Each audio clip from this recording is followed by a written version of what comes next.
The drama surrounding former Kaduna State Governor Nasir El-Rufai just escalated to a whole new level that nobody saw coming. On Thursday afternoon, February 19, 2026, operatives of the Independent Corrupt Practices and Other Related Offences Commission descended on El-Rufai's Abuja residence located on Aso Drive and conducted a comprehensive search of the entire property. The raid has been condemned by El-Rufai's legal team as unlawful and a clear violation of legal procedures and fundamental human rights. This development comes just one day after the ICPC arrested El-Rufai at 8 p.m. on Wednesday evening, immediately after the EFCC had granted him administrative bail following 3 days of detention and interrogation over corruption allegations. El-Rufai's media aide, Muyiwa Adekeye, confirmed the raid in a brief but pointed statement on social media, writing that the residence of Malam Nasir El-Rufai was searched by the ICPC.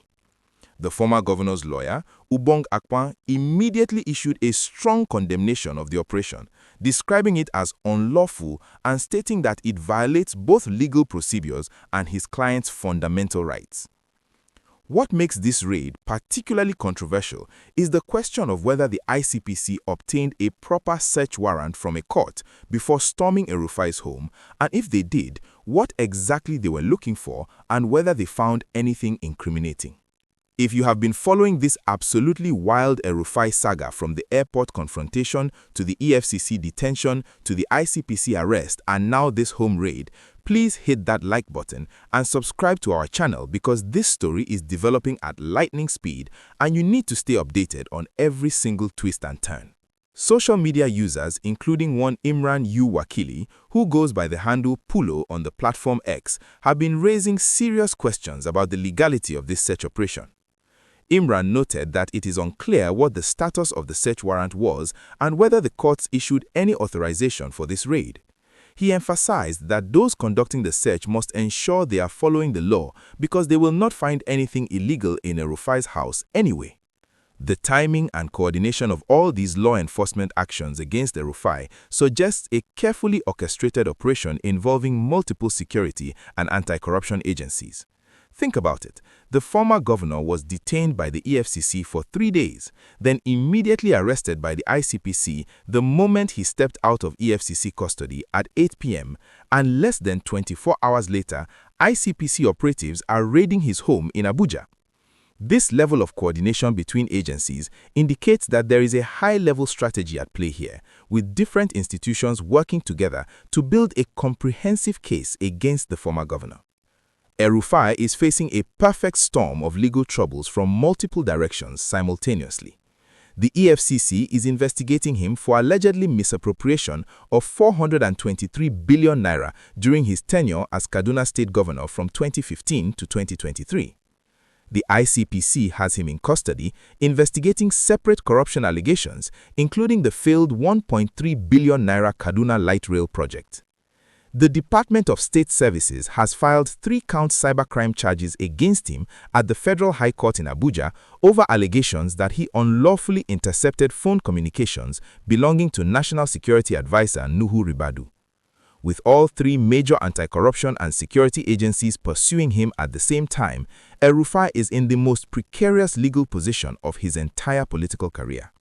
The raid on his Abuja residence suggests that investigators are looking for documentary evidence, financial records, electronic devices, or other materials that could support his corruption cases against him.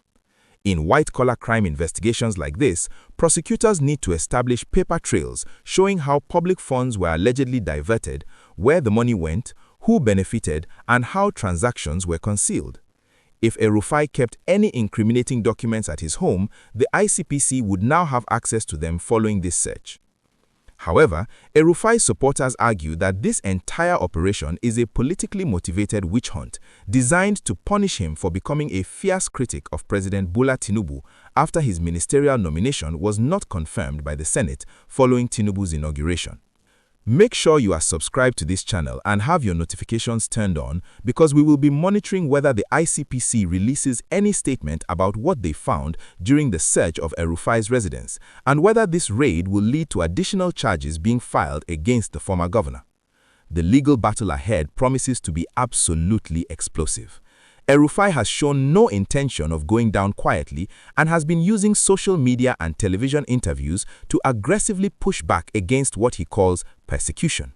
His legal team is clearly preparing for a major courtroom fight, and they have already begun challenging the legality of his arrests and detention. What is particularly interesting is how El-Rufai's case has become a litmus test for press freedom and the rule of law in Nigeria.